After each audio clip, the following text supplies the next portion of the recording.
أهلا فيكم متابعينا. اليوم عندنا حلقة جديدة مع دكتور لودي. دكتور لودي يعالج مرض السرطان بالطب البديل. عنده نظريات جدا جميلة، كان بيننا حوارات أخرى في السابق وكانت جدا شيقة. فاليوم نبي نواصل هذا الحوار مع دكتور لودي. الحوار بيكون باللغة الإنجليزية، ولكن طلعوا الترجمة، بتكون في ترجمة لازم تروحون لها في الإعدادات، تطلع لكم الترجمة من تحت. Dr. Lodi, thank you very much for coming with us today and having this conversation about alternative cancer healing. This episode, I wanted to talk about the question that is on everybody's mind, which is success rates of treating cancer alternatively. I know people sometimes are convinced about general health benefits of eating well and changing the diet, but then once you're faced with cancer, you're kind of all of a sudden you have doubts because nobody really knows about the results or the research or the success rates. So I wanted to, maybe you can help us shed some light on percentages, success rates. Can people trust alternative medicine to heal their loved ones? Yes, actually there's some real specific data out there. In 2005, the Journal of Clinical Oncology, I believe it was, looked at the contribution of chemotherapy to stage 4 cancer. So what they did was what the study did was they did it in America and Australia, and they looked at all the clinical trials that have gone on over the last 10 years, and they analyzed it, and they printed the data. And what they found was, in America, if you had stage 4 cancer and you went the conventional route, you had a 2.1% chance of being alive in 5 years. That means a greater than 97% chance of not. Failure, yes. In Australia, it was 2.3%. So we're talking about, and I mean, you know, and this is, I mean, in America, you know, where you have Harvard and you have Yale and you have, you know, Columbia, you have all supposedly the MD Anderson, I mean, all the great places to go for cancer. And that's what we're looking at. So, you know, I don't think anyone would get on a plane if you were told that it had a 97% chance of not making it, you know. So unfortunately, we don't have that information when we get diagnosed with cancer. We don't know, and doctors don't tell you that. They're not going to tell you that. They just say, you know, because we have to realize how they measure success. If you look at one study will say they measure success as a 60-day progression-free period, a period of progression-free. So in other words, the cancer didn't grow during that 2 months. Yes. Is that success? No, that's not success. But anyway, the data that we've been accumulating now, I belong to a group of other clinics that do this kind of work, and we have pooled our data, and we have over 5 years, we have advanced stage 4 cancer coming to us. We're now around 65%. Success? Okay, so, yes. Any specific cancers, or are we talking general, everything? In general, all the cancers, and we see them all. We see everything. I mean, even the rare ones. We have neuroendocrine cancers. You know, we have glioblastomas. We have everything. We have, but all the GI cancers. You know, like colon, pancreatic, small bowel cancer, liver cancer, breast cancer, pancreatic. I mean, we're seeing them all. Lymphomas of all kinds. So yeah, the data is based on that, and it's just saying that at 5 years we have 65% of the people instead of 2.3% of the people. And the difference is they're not just alive. I hate the word cancer survivor. When I hear cancer survivor, I picture a survivor. I picture someone crawling out of the desert, you know, like this. You out know, of battle. Yes. Yeah, I just survived. What I'd like to call someone who is thriving, not surviving, but thriving, back to a normal life, enjoying it, laughing, you know, playing with their children, and eating, you know, eating dinner with the family, and you know, just having a normal life. So that's what stage 4. Now with stage 3 and 2 and 1, we haven't really accumulated any data, but as you can imagine, it's going to be better. Yeah. It's going to be but I'm curious, are the 35% that does not succeed, is that because they came in too late, or, you know, because you keep hearing about cancer clinics, alternative cancer clinics at least, they kind of have a disadvantage when it comes to statistics because people don't go there first. You might end up I don't know about your statistics, but you might end up getting people after they do the chemo and after they've bashed the body and killed the immune system, and the medical system has chewed them up and then said, sorry, you know, didn't work, go somewhere else, and then they start looking into alternative. And you probably have the disadvantage of getting them bruised and battered rather than at first diagnosis, right? Exactly. I say 98% of our patients have been through surgery, chemo, and radiation. And when they come in, their immune systems are already failing and their body is no longer able to heal, and they're in real trouble. We, you know, unfortunately, we didn't get them when they were, you know, still healthy. And in spite of that, these are the statistics. These are the data. So yeah. So they would be higher even if people go at diagnosis. Yeah, exactly. So can we talk about the disadvantage of going first for the chemo and then for alternative? Because this is a conversation that I have a lot with people who have loved ones, for example, and if they take both opinions accurately, then they say, I'll do chemo, and then if that doesn't work, I'll try alternative. And I try to convince them to do it the other way around. You always have chemo to fall back on. But the conviction rate is lower because the push from the medical side is higher to go the chemo route. So can you just shed some light on the disadvantages for somebody who comes to you having done chemo or having done the more severe choices? Yes. I believe it was 2009, the Fred Hutchinson Center, Cancer Center in Seattle, Washington, I believe, published a study where they found that chemotherapy stimulates the WNT proteins, which actually are responsible for metastasis. So the chemotherapy causes metastasis. We find that. We know that. That's number one. Number two, what we also know is that chemotherapy is very inflammatory. It stimulates NF-kappa beta, which is the central molecule involved in inflammation. And what we know now about cancer is that it's not the mature cancer cells that spread, it's the cancer stem cells. And the cancer stem cells, like all stem cells, are impervious to chemo and radiation. You don't touch them. So they make up less than 1% of the volume of the tumor. So you can shave off the tumor with all the chemo and radiation and surgery so that it becomes undetectable by PET scan, undetectable by CAT scan, by MRI. And so you'd say, okay, he's in remission.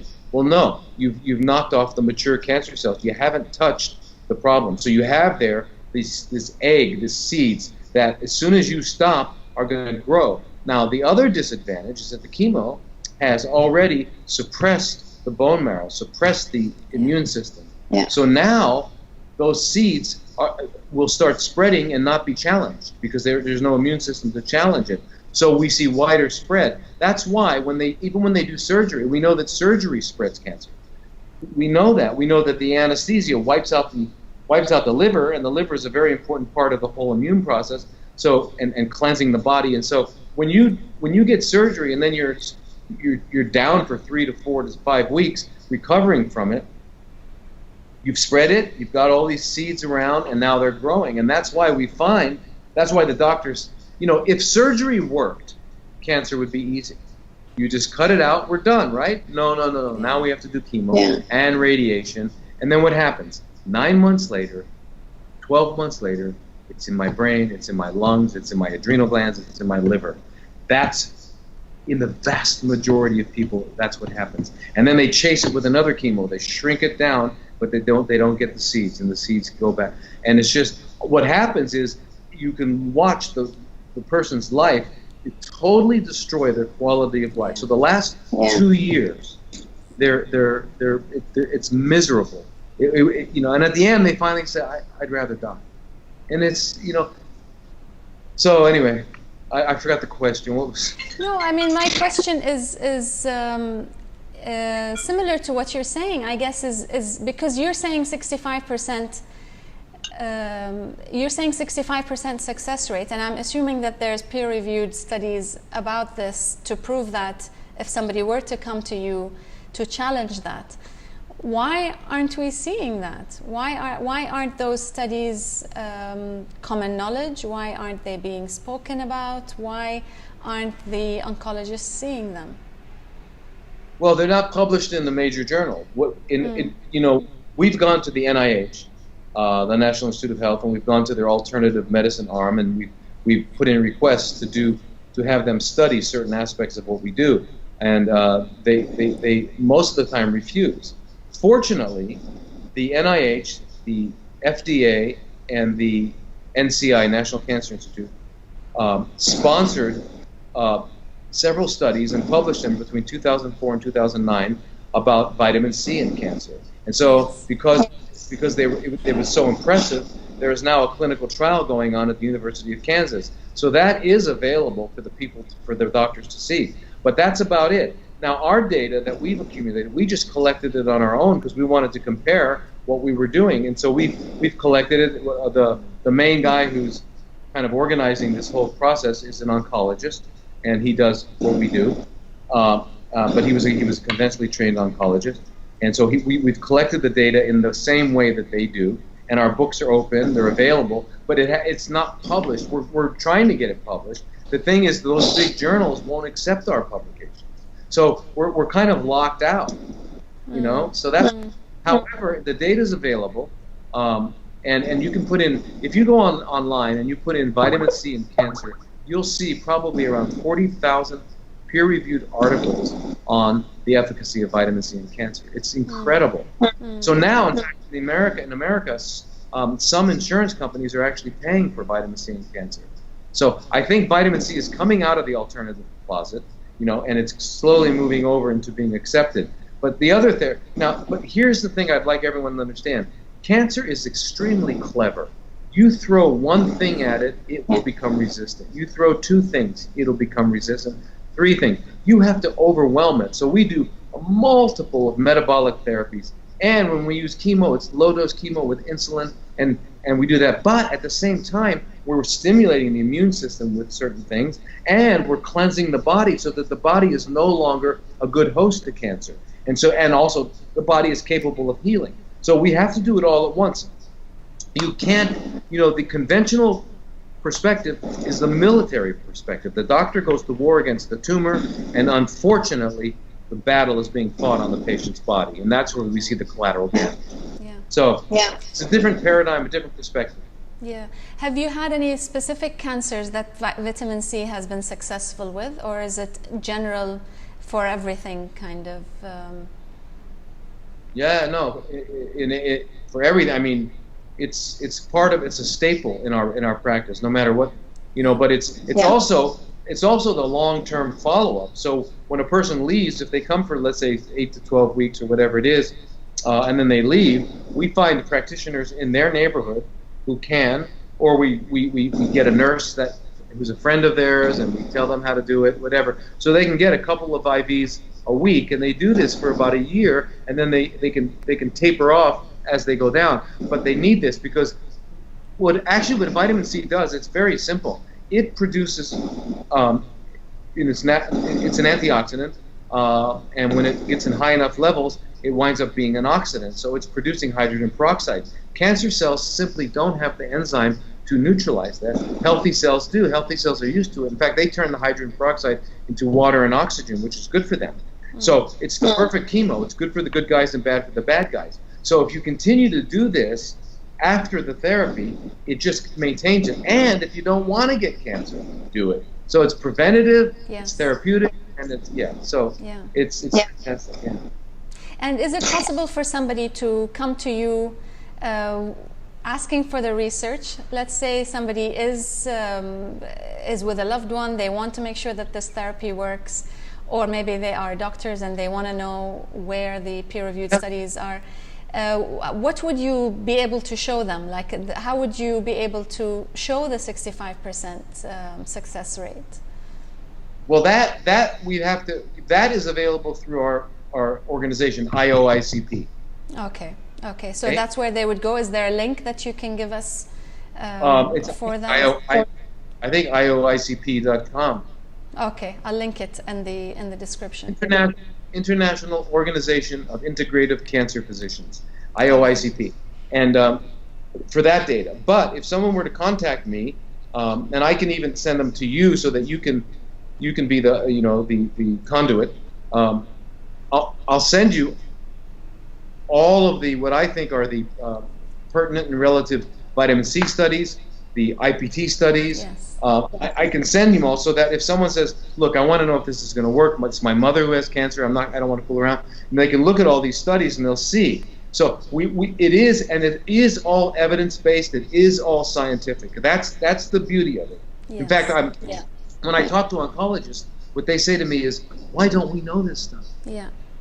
You know, Definitely. that's what they say, because they love it. They just simply don't know it. They don't know it, and those that do find it out find out very quickly that they better not talk about it. Yes, yes. I'd love to hear, I mean, just to wrap up, I'd love to hear a story from one of your patients, because you had mentioned earlier that you had success with pancreatic cancer, lung cancer, etc. And when I hear pancreatic cancer, that's in regular terms, that's like a death sentence. So Absolutely. when I hear you saying that you successfully treated pancreatic cancer, I'd love to hear the story of, just very briefly, how long it takes and how far the stage was, and I mean, just generally the success rates in general with pancreatic, because if you can get pancreatic cancer, then the rests are easier. Exactly. Let me get. I have a low battery. Let me just plug this in one second. Okay, sure. Okay. Regarding pancreatic cancer, I have a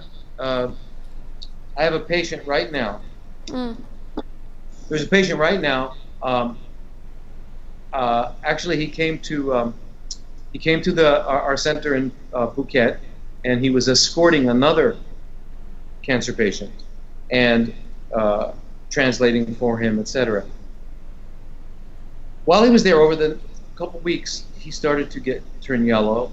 His eyes were yellow. They became dark orange. He was the patient skinny. or Yes. the friend? The friend. Okay. So I told him, I said, "Look, you're not looking real good. I think we need to find out what this is." And he says, "What do you think it could be?" And I said, "Well, probably the way you're looking, you have no pain and you're turning yellow. That's classic for pancreatic cancer. So let's get." And it turned out he did have pancreatic cancer. So, and he had, and it was actually around, let's see, what was it? We did a scan and it was in his lymph node, so stage 3. His tumor markers were high and he was yellow and really sick. It's been about 7 weeks now, and his eyes are bright white. He's full of energy. All of his tumor markers are completely normal. His body is physiologically normal. We're now at the end of the program. We're now going to do the immune therapy. We've done everything else. In fact, we're going to publish this. He's so happy. He's from, I think it's Bahrain. I can't remember. But anyway, or, yeah, gosh, I don't remember. But anyway, he's going to publish it. He's going to write a story. He's going to write a book about it. He's blown away. You know, pancreatic cancer, and in 7 weeks it's undetectable. So we'll do the follow-up scan and all that. But we're right at the end of the program where we're going to do the immunotherapy. You know, we've done everything else. Now we're going to do the immunotherapy. And so there's a case right there. I mean, I had another guy, an orthopedic surgeon in San Diego when I was in the U.S., and he had stage 4 cancer that had gone to his lungs and his liver already. And he came to us, and within also 8 weeks... pancreatic, yeah? Yeah. Pancreatic. Within 8 weeks, he was back operating as an orthopedic surgeon. Right, you know, and I mean... wow. Wow. And I've got, I mean, there's several other situations. So pancreatic cancer, actually pancreatic and colon cancer and liver cancer, which are very, very difficult under ordinary circumstances, are relatively easy for us if the patient is compliant, because these are organs involved in digestion. So really, if they follow our protocols, if they don't, let's say they eat the way they always have and they live the way they always have, they're going to be exhausting these organs, and there's no way they can heal. So, but what we do, we fast and cleanse, and these organs get a chance to heal, and then we use the appropriate nutrients, and then we go on a vegan ketogenic diet, etc. So this guy here, this guy's beautiful. What he did a 20-day fast, and then his eyes became white. He did a 20 I days. want to ask you about that. Yes, I am very curious about that. I want to talk all about that in the next episode because I want I want to dedicate a whole episode to that. I find it fascinating, and I think a lot of people would be interested to know what you actually tell them to implement. So maybe some people can start at home as we speak. Thank you. That's actually very reassuring. I'm happy to hear that the success rates are high, and I hope that encourages a few more people to take the leap and go in this direction. Hopefully heal properly rather than just plaster the disease. You know, one final thing is keep in mind, if you have a cancer, it didn't happen overnight. It's been there at least 8 years. So you don't have to urgently do anything. This is time to do your research and find out what is the best. So if there's the option of a non-toxic therapy, give it a chance, because if it fails, you can go do the other. You know, it's not like within 3 weeks you're going to be dead if you don't do that. You know, in 80%. Well, that's the impression you're given. You're kind of cornered the moment you get your diagnosis, and they make you think that your decision has to be immediate. Although the cancer has been growing for 20 years or so, somehow your decision has to be done now. So time. So you have time. We have time. You have time to watch these episodes. You have time to think. You have time to research and hopefully to change your diet and lifestyle in the meantime until you make a decision. Yes. So thank you very much, Dr. Lodi. Whoever has a question, if you're watching this and you're not so sure, you have a question for Dr. Lodi, write it in the comments below. We'll try to answer it in future episodes, hopefully. Thank you very much, Dr. Lodi. And in the next episodes, I want to ask you about the specific details of your program. So don't go away just yet. فشكرا لمتابعتكم. عندنا حلقات إضافية جديدة إن شاء الله مع نفس الدكتور. حطوا لنا تعليقاتكم في التعليق تحت، حطوا لنا أسئلتكم إذا عندكم استفسارات، وإن شاء الله نجاوب عليها في حلقات قادمة. شكرا لكم.